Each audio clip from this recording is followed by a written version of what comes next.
तो जिस तरह से आदरणीय हमारे जिलाध्यक्ष जी ने अपने ओपनिंग रिमार्क्स में ये बात कही है कि पूरे भारतवर्ष में मोदी जी के जो 11 साल 2 फुल टर्म 2014 से लेके 26 मई को ये सफर आदरणीय मोदी जी और उनकी सरकार ने शुरू किया था। पहला जो चुनाव 2014 में हुआ, फिर 2019 में हुआ और फिर 2024 में हुआ। तो ये कंटिन्यूसली अगर आप देखेंगे तो एक लंबा सफर भी कहूंगा और एक ऐतिहासिक सफर भी इसको कहूंगा। और 30 साल के बाद इस हिंदुस्तान में एक एब्सोल्यूट मेजॉरिटी वाली सरकार जो है और वही भारतीय जनता पार्टी के कठिन परिश्रम के बाद जो है भारतवर्ष के लोगों ने आदरणीय मोदी जी को आशीर्वाद दिया और उन्होंने जो संकल्प लिया था, अगर पहला उनका कार्यकाल आप देखें तो उन्होंने कहा था कि ट्रांसपेरेंसी होगी, गुड गवर्नेंस होगी, ना खाऊंगा ना खाने दूंगा, और जन जन तक जो भारतीय जनता पार्टी का संकल्प था, अगर आप देखें जो इसमें संकल्प है, सेवा सुशासन गरीब कल्याण विकसित भारत अमृत काल। और उन्होंने डे वन कहा था और उस समय लोग ये कहते थे ये कैसे होगा। तो 11 साल में जो बहुत बड़ी उपलब्धियां हैं, इस पत्रिका में सिर्फ 70 हैं, लेकिन 136 से ज्यादा सिर्फ मोदी जी ने गरीब के कल्याण के लिए ऐसी स्कीम्स जो हैं वो बनाई हैं और वो चाहते हैं कि जन जन तक इसका लाभ पहुंचे। और जो हमारे प्रबुद्ध नागरिक हैं, इंटेलिजेंसिया है और इंटेलेक्चुअल लोग हैं,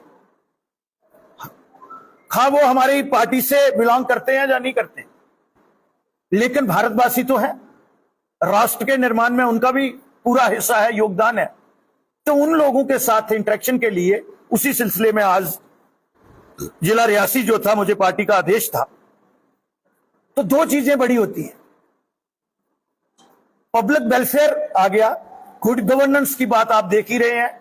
11 साल में अगर आप देखेंगे, उन्होंने कहा था ना खाऊंगा ना खाने दूंगा। किसी मंत्री पे, भारत सरकार के किसी मंत्री पे कोई स्कैंडल बाहर आया? अगर कोई दूसरी सरकार होती तो मुझे लगता है 1100 नहीं 11,000 स्कैंडल इस समय अलग अलग मंत्रालय से बाहर आया होता।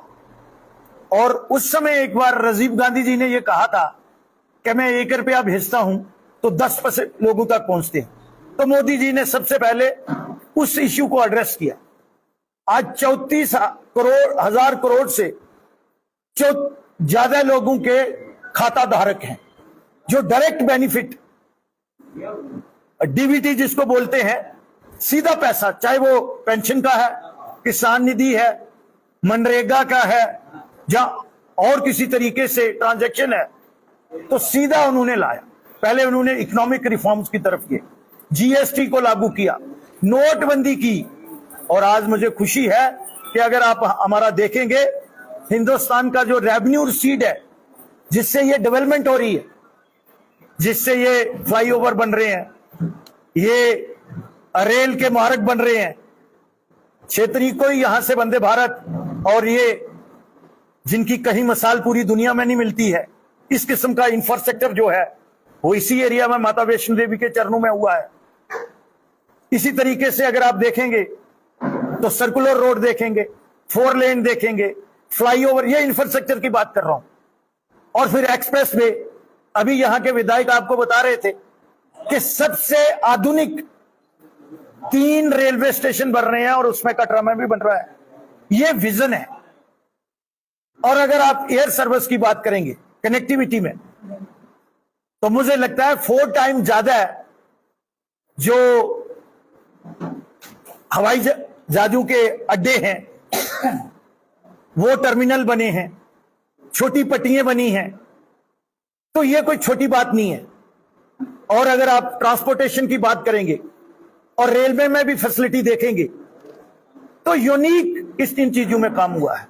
डिफेंस की तरफ जाएंगे, क्योंकि आज हमारे भारतवर्ष में हमें पाकिस्तान से कम, चाइना से ज्यादा खतरा है।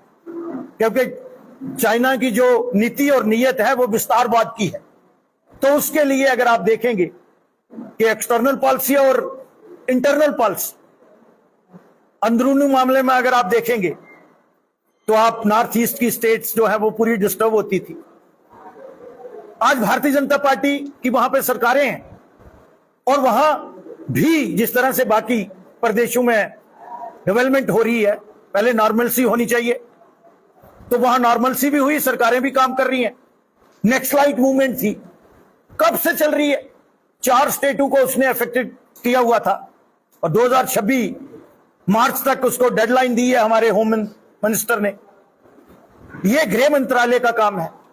डिफेंस में अगर आप देखेंगे तो हम SLR राइफल जो थी, जो 303 के बाद आई, वो भी हम दूसरे विदेश से परचेज करते थे, क्योंकि वेपनरी परचेज जो होती थी, चाहे वो एयर डिफेंस के लिए होती थी, पैरा डिफेंस के लिए होती थी या डिफेंस फोर्सेस के लिए होती थी, वो सारी इसलिए हम बाहर से सरकारें खरीदती थी कि उससे अच्छी जो अंडर टेबल होता है, बोफर हुआ, बाकी चीजें हुई।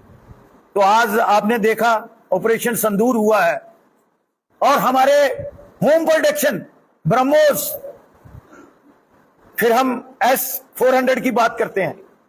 S-400 से ज्यादा काम आपकी आकाश मिसाइल ने किया है। हमने मिनिमम S-4 को यूज किया है।